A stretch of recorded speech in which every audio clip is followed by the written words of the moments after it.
Hey guys, Gretchen with Healers Inside, Kundalini Reiki Level 3. Let's get that Kundalini to rise. Let's talk about that Kundalini rising for a second.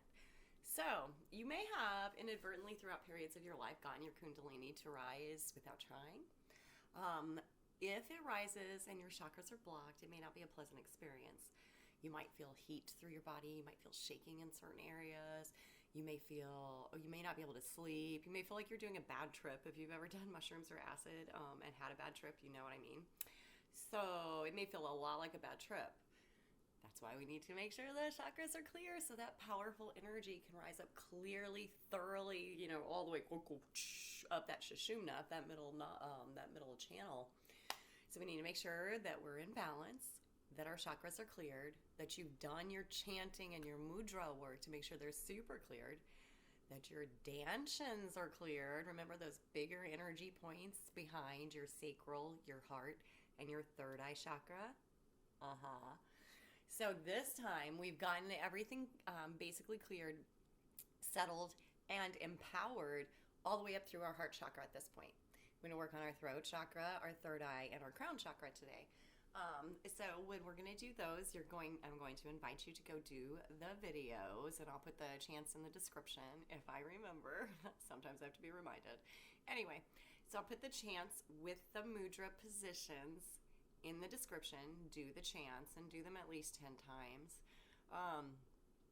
Please don't do the Kundalini 3 attunement until you are 100% sure that your chakras are clear. And I will be putting out an guided meditation to clear the chakras if that helps. If you're not, I can't sit here and just do it myself. If you need a little extra help, I will be there for you. I will have that meditation for you.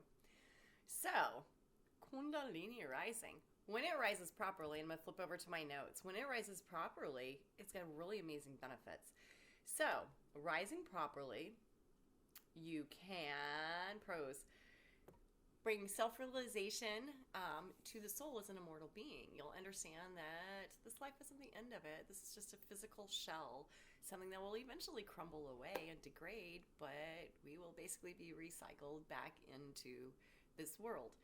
Not necessarily even as a human. I mean, I'd really rather come back as a dog or something. You may reach a state of bliss and resounding love, which means you no longer give about what anybody thinks about you, about what they have, their opinions on your life. You don't care. Why? Because you love yourself. You know you're on the right path. Their opinions don't matter because they're on their path, and you accept that about them. You have a quiet mind. Any problem can be solved with a clear mind, something that's not congested, floating around with, oh my God, did I remember to do that? Did I send that? Did I answer that? Should I respond to this? I still have those texts. I don't want to deal with this. Okay, so your mind bounces around a lot, right? You need to make sure that's clear and focused, which is where that meditation with that mudra comes in for that third eye. All else fails when you can't get that third eye to stop all that chitter chatter, that cheetah vritti in your brain. What I want you to do, throw those legs up a wall if possible. Om for at least 10 minutes. Concentrate on your breath. If thoughts are popping into your brain still while you're oming and concentrating on your breath, send it to a very simple sentence based around you. I am love. I am happy. I am present. I am connected. Things of those nature. And that will help get rid of that cheetah vritti, that chitter chatter in your brain. And that's very important, especially since that third eye has that upper dantian there. And we discussed this in the dantian video, how the whole thing is cyclical and how it has to rotate through to empower that Kundalini. You may experience spiritual enlightenment, which is understanding that we are all connected and we are continuously creating things. You may have increased creativity and compassion. Now, what could happen if your chakras are blocked? Well, we talked about the bad trip. We talked about the heat. We talked about the shaking. None of that sounds pleasant, right? So let's just do the work. Do the work, guys. Get those chakras and those dantian points clear, those nadis cleared. So signs that you're going through a Kundalini rising. You have a feeling of freedom. Free from ego and material realm. Oh, I have to have those. I have to have those. I have to have those. What does it matter? Like, okay, have you ever walked through a store, saw something cute, and then looked at the price tag and like thought, that's not that cute? Yeah. So that's basically when Kundalini rises and the signs that you're going through on. It's just like everything is not that cute. You just don't care. And you don't care if people are totally flattering you all the time. You're so cute. You saw this. You saw that. Like, okay, cool. Like, can I just be kind? I would love that. You feel euphoric in the moment and have a sense of resounding peace. Now, euphoria is a new feeling for a lot of people on this earth, which is very sad. So euphoria is sometimes it can make you feel floopy, a little dizzy, floaty, light inside. It takes a couple of times to get used to this feeling, especially if you've come from pretty, draining energies where people are telling you that what you're doing is weird, that you're crazy, all this other stuff. So that feeling might be new to you. Go with it. You have to embrace it and go with it. Picture that scene in Dances and Wolves, and I know I've called on the scene more than once in the beginning where he just like releases, lets go, and on the horse and doesn't get shot because he released that ego. So release that fear of that feeling of euphoria and let it bubble through. You transcend the dual nature of mind and are able to see we consciously create our reality. So you see the negative thoughts bring negative things to you and positive thoughts bring positive things to you. We worry about the bills, you get more bills. You think, hey, I'm nature's piggy bank. People start throwing money at you. So that's kind of where that one's going. Sorry, I had a coughing fit real quick. Anyway, so other signs that your Kundalini is rising. Your mind is noticeably more still and you're able to focus. You feel love and compassion for all. And you recognize yourself in them. Old problems, even past traumas, don't have the same effect on you or bother you. You remember them, but they don't bother you in this quite the same way because you healed significantly from them.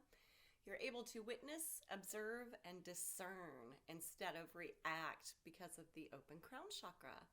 You might feel pleasurable physical sensations, like a full body orgasm, but more than one that's more sensual than sexual.